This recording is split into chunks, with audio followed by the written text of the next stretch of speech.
How to lose weight while sleeping. Do you think losing weight requires lifting heavy weights at the gym and running on a treadmill for hours? Wrong. In reality, your body burns the most fat when you're in deep sleep. If you're over 50 and feel like losing weight has become impossible, your metabolism has slowed down, or your muscles don't have the same energy as before. This video is going to be life-changing for you. Today I'm going to share 7 scientifically proven ways you can burn more fat, even while sleeping. Yes, you'll be sleeping, and your body will be working like a fat-burning machine. Improving sleep is one of the best ways to boost fat loss, and that's exactly what I'll teach you in this video. So let's get started. I've arranged these 7 tips in reverse order of importance, meaning the most important tip is number 1, which will come at the end of the list. Please watch the entire video because every point is crucial for your health. Point 1. The magic of 9 p.m. Let's get straight to the most important tip, because if you truly want to accelerate your fat loss, this one matters the most. You should be in bed between 9 o'clock and 9:30 p.m.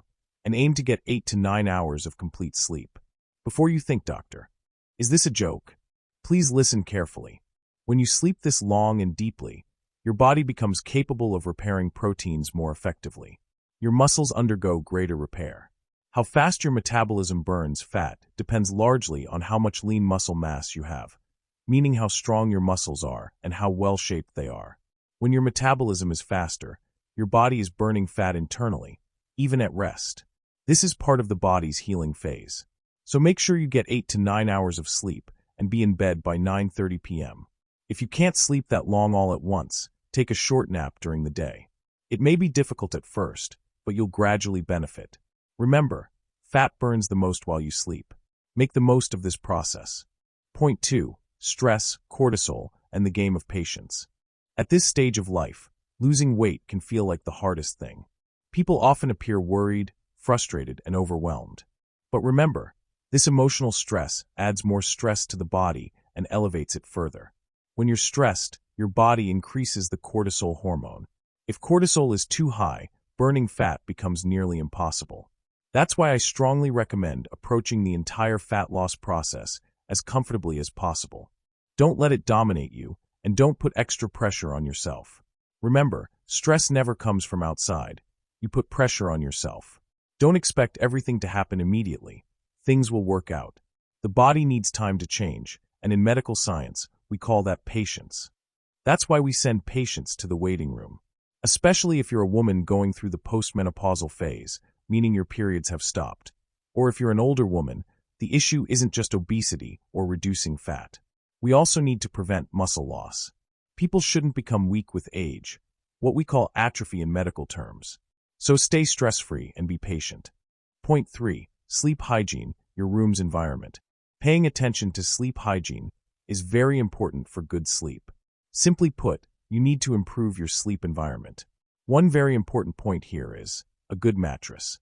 A person spends roughly 1/3 of their life in bed.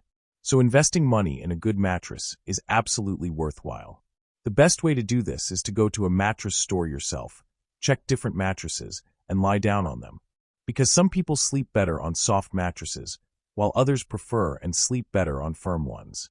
Additionally, the place where you sleep shouldn't be too hot. Open a window in the room for fresh air. That's better. There should be no noise or unnecessary movement nearby. Even if someone nearby is snoring, that alone will disturb your entire sleep system. Another important thing, the room should be completely dark. These days, what do people do? Room lights are on, a computer is running in front of them, mobile LED lights and blue lights are on. All these things disturb melatonin, which is the sleep hormone, and disrupt sleep. Point 4. Magic sleep aids, things that support sleep. There are some natural aids that support sleep, and you can use them. Apple cider vinegar. You can use it once or twice a day. Add about 1 tablespoon of vinegar to a little water and drink it. It improves your blood sugar, which provides excellent support for sleep. Collagen. This is a very good supplement you can take. 1/3 of collagen consists of glycine. Glycine is something many people are deficient in, and it's needed for good sleep. Niacinamide. This also helps with sleep. A small amount can be taken, about 100 to 150 milligrams at a time. Vitamin D and sea salt. Vitamin D is very important for the sleep cycle. Sometimes when I wake up a bit late before sleeping, I take vitamin D first. Along with this, specific sea salt is also very helpful from time to time. Point 5. The deep connection between carbs and thyroid. Reduce carbohydrates in your diet and don't let them become excessive. But here's an important issue, especially for seniors. Some people have thyroid problems. Their bodies have difficulty converting the inactive thyroid hormone, T4, into the active hormone, T3. For those with thyroid issues, a completely low-carbohydrate diet is not appropriate. But this doesn't mean you should suddenly start eating lots of sugar and sweets. Instead, you can include some fruits in your diet. Add a little honey, dates, and berries to your diet. These healthy carbs help your thyroid function and support converting T4 into T3. Point 6. Hunger and extra fats. Making the decision. On your fat loss journey, let your hunger decide what style of fasting you should follow. This means your own hunger will guide you. You don't need to fight hunger. Rather, you need to understand it and pay attention to it. You need to stay consistent with your hunger. Adjust your fasting duration according to your hunger, whether that's 8, 12, or 16 hours. And if you feel hungry or don't like it, don't force yourself. Tied to this is another point. If you want to reduce fat, you need to reduce the habit of consuming extra fat. Eating extra food means extra oil, extra butter, extra bread, or any additional food you're eating unnecessarily. Especially reduce extra grease or fat. If you eat too much, your body stores this fat, and you won't be able to burn it.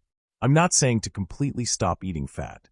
The body needs normal fat that is naturally obtained from protein, meat, and similar common foods. Just don't add unnecessary extra fat on top of that from outside sources. Point 7. Exercise that produces growth hormone. You need to do exercise that involves your entire body in an appropriate way. This workout should not only tire your body, but also make you sweat. Work out mentally and physically. If you go to the gym and lift weights, the workout intensity should be enough to take you to muscle failure. We don't just want to move a little or do very light exercise. In the beginning, light exercise is fine, but then gradually you need to move to a more intense level. This high-intensity habit is necessary because it produces and encourages growth hormone in the body. Growth hormone is activated by exercise intensity, which at this stage of life strengthens your bones and increases muscle strength. So friends, those were the 7 best and simple methods by following which you can turn your sleep into a powerful fat-burning tool. I hope I was able to answer some of your questions. Take great care of yourself. See you in the next video. Goodbye.